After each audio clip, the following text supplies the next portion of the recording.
साध संगत जी, प्यार से कहना धन निरंकार जी।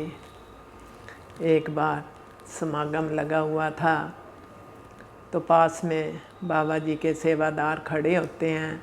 तो एक सेवादार बाबा जी से कहने लगा, बाबा जी बहुत ही संगत आ रही है, काफ़ी तादाद में। बाबा जी कहते हैं अच्छा। थोड़ी देर के बाद फिर वो सेवादार महात्मा कहते हैं बाबा जी को, बाबा जी बड़ी संगत आ रही है। बाबा जी फिर कहते हैं अच्छा। तीसरी बार फिर उस सेवादार महात्मा ने यही कहा, बाबा जी बड़ी संगत आ रही है। बाबा जी कहते हैं आगे से, महापुरुषों ये जो सारी संगत आप कह रहे हो इतनी आ रही है, ये सारे कोई सत्संग करने थोड़ा आ रहे हैं। तो पास में जो महापुरुष थे वो कहने लगे, बाबा जी मेरे तो पैरों तले ज़मीन ही निकल गई है कि आप कह रहे हो सारे ये कोई सत्संग करने आ रहे हैं। आ तो सभी सत्संग के लिए हैं। बाबा जी ने कहा, महापुरुषों इसमें से कुछ लोग ऐसे हैं जो सिर्फ़ और सिर्फ कामना लेकर के यहाँ आ रहे हैं, उनकी मनोकामना पूर्ण होगी। कुछ व्यक्ति इनमें से ऐसे हैं लोग जो खाली लंगर खाने के लिए आ रहे हैं।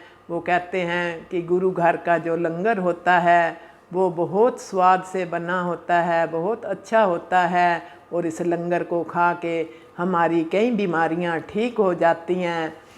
तो उनको लंगर भी मिलेगा जो इस भावना से आ रहे हैं। साध संगत जी, बाबा जी ने कहा इनमें से कुछ लोग ऐसे हैं जो खाली देखने आ रहे हैं कि निरंकारियों की सत्संग कैसे होती है। वो खाली देखने के लिए ही आए हैं कि कैसे होती है। इनमें से जो आप कह रहे हो इतनी संगत है, 13 ही इनमें से महापुरुष हैं जो अंदर बाहर से एक हो कर के निष्काम भाव से सत्संग सुनने के लिए आए हैं। साध संगत जी, जब महापुरुषों ने ये बात बाबा जी की सुनी तो महापुरुष बिल्कुल एकदम हिल गए।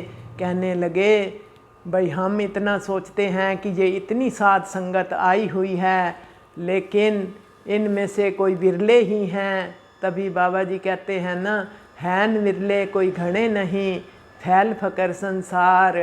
हम देखते हैं कि संगत में तो बहुत भीड़ लग जाती है, लेकिन जो अंदर बाहर से एक हो कर के सत्संग सुनते हैं वो कोई विरले ही होते हैं।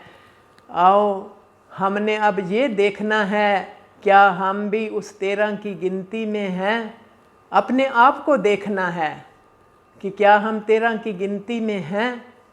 साध संगत जी, अगर तो हम हैं तो मुबारक है, नहीं तो अपने आप को सतगुरु के वचनों पर चलने की कोशिश करनी है। जब भी हम सत्संग में बैठें बिल्कुल अपना ध्यान सत्संग में लगा कर बैठें, बिल्कुल पीछे की कोई याद ना आए, सब कुछ भूल जाएं। बाबा अवतार सिंह जी तो इतना कहते थे, जब कोई आपको संगत के लिए बुलाने के लिए आए तो आप ऐसे समझो कि मेरी मौत आ गई है। जब मौत आती है तो फिर कुछ भी याद नहीं रहता। ऐसे ही हम संगत में जब जाएं बिल्कुल सब कुछ भूल करके इस निरंकार की गोद में बैठ करके सतगुरु के प्रवचनों का लाभ लें और अपना जो है लोक भी सुखी करें और परलोक भी सुहेला करें। साध संगत जी, धन निरंकार जी।